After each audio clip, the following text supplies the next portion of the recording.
جب آپ اپنے دنیا سے رخصت ہو جانے والے والدین کی قبر پر جاتے ہیں تو ان پر کیا گزرتی ہے۔ وہ آپ کے قدموں کی آہٹ سنتے ہیں، آپ کے سلام کا جواب بھی دیتے ہیں، اور جب شب جمعہ آتی ہے تو ان کی روحیں آپ کا انتظار کرتی ہیں۔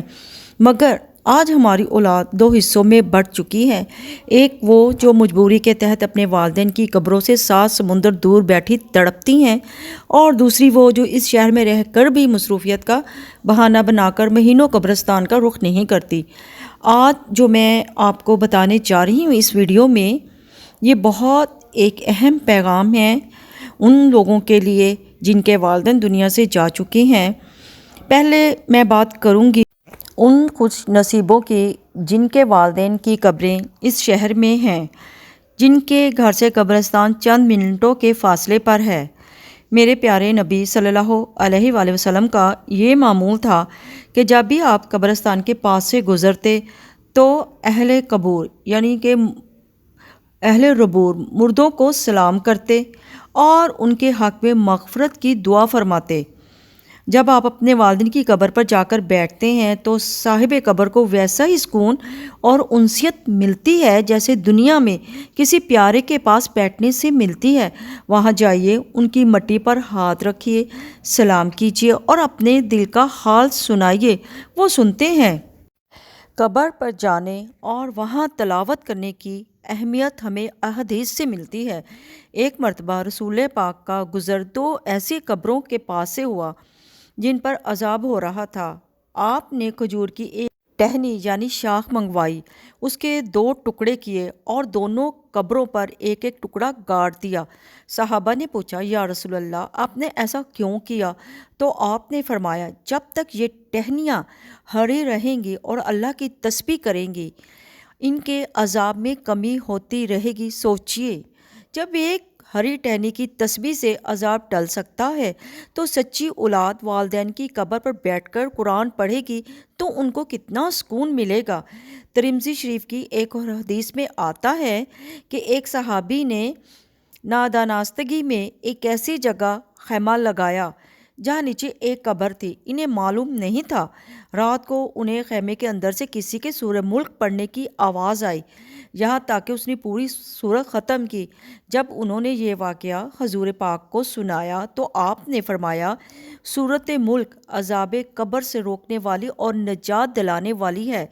اس لیے میرے عزیزو، جو قریب رہتے ہیں وہ قبرستان جایا کریں، وہاں سورہ ملک کی تلاوت کیا کریں۔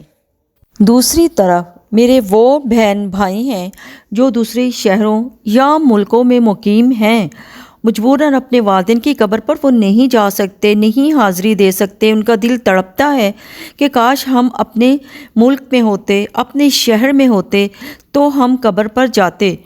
تو آپ لوگوں کو مایوس ہونا نہیں چاہیے، ہمارا دین بہت آسان ہے۔ حدیث پاک کا مفہوم ہے کہ انسان کے مرنے کے بعد اعمال کا سلسلہ بند ہو جاتا ہے سوائے 3 چیزوں کے، ان میں سے ایک صالحہ اولاد جو اس کے لیے دعا کرے۔ آپ دنیا کے کسی بھی کونے میں ہوں، دعا کی قبولیت کے لیے فاصلے اہمیت نہیں رکھتے، دل کا اخلاص اہم ہوتا ہے۔ اگر آپ دور ہیں تو کوئی بات نہیں، آپ شب جمعہ جب آتی ہے تنہائی میں بیٹھ جائیے، اپنی آنکھیں بند کر لیجئے اور تصور کر لیں کہ آپ اپنے والدین کی قبر کے پاس کھڑے ہیں اور پورے خلوص سے سورہ فاتحہ پڑھتے ہیں، سورۃ الاخلاص پڑھتے ہیں اور 3 مرتبہ آیت الکرسی پڑھتے ہیں۔ آپ جانتے ہیں کہ 3 بار سورہ اخلاص پڑھنے سے اس کا ثواب پورے قرآن کے برابر ہے۔ اور تصور میں ان کی قبر پر ہاتھ رکھ کر سورہ قدر پڑھیں۔ آپ یقین مانیں، آپ کی یہ تڑپ اور تلاوت کا یہ ثواب اللہ کے فرشتے ایک نورانی تھال میں سجا کر آپ کے والدین کی قبر پر پیش کرتے ہیں اور کہتے ہیں، یہ تحفہ تمہاری اولاد نے بھیجا ہے جو تم سے دور بیٹھ کر بھی تمہیں نہیں بھول۔ اب میں آپ کو والدین کے لیے پڑھنے کے لیے کچھ خاص دعائیں بتانے جا رہی ہوں۔ آپ چاہیں قریب ہوں یا دور، اپنے والدین کے لیے کثرت سے وہ دعائیں مانگا کریں جو خود اللہ اور اس کے رسول نے ہمیں سکھائی ہیں۔ آئیے میں آپ کو 3 خوبصورت دعائیں بتاتی ہوں اور کچھ صورتیں۔ پہلی قرآنی دعا سورۃ بنی اسرائیل ربی ارحمہما کما ربیانی صغیرا، اے میرے رب ان دونوں پر رحم فرما جیسے انہوں نے بچپن میں مجھے رحمت و شفقت سے پالا۔ اور دوسری قرآنی دعا سورہ ابراہیم، ربنا اغفر لی ولوالدی والمؤمنین یوم یقوم الحساب، اے میرے رب مجھے بخش دے، میرے والدین کو اور سب ایمان والوں کو اس دن جس دن حساب قائم ہوگا۔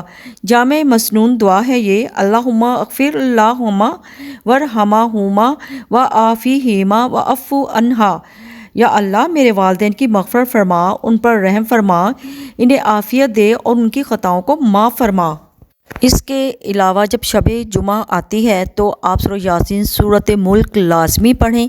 پہلے آپ محمد آل محمد کو ہدیہ پیش کریں، پھر ان کے صدقے اپنے جو والدین دنیا سے جا چکے ہیں، آپ کے قریبی عزیز دنیا سے جا چکے ہیں، ان کو ثواب پہنچائیں۔ بلکہ جتنی کہہ سکتے ہیں کہ جن کو ثواب پہنچانے والا کوئی نہیں ہے تو ان تک میرا ثواب پہنچے، تو پھر آخر میں خاص ثواب اپنے والدین کو آپ دے سکتے ہیں۔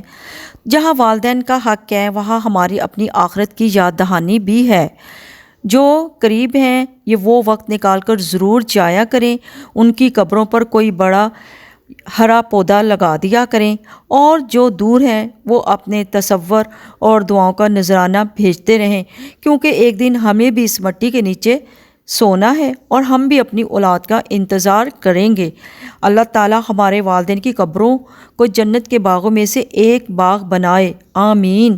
اگر یہ پیغام آپ کے دل کو چھو گیا ہو تو کامنٹ میں آمین ضرور لکھیے گا، اور اپنے دوستوں کے ساتھ اسے شیئر کیجیے تاکہ کسی غافل کو اپنے والدین کی یاد آ جائے اور کسی اداس مسافر کے دل کو سکون مل سکے۔ میرے چینل کو سبسکرائب کرنا مت بھولیے گا اور بیل آئیکن کو ضرور دبائیے گا تاکہ اگلی ویڈیو آپ تک پہنچ سکے۔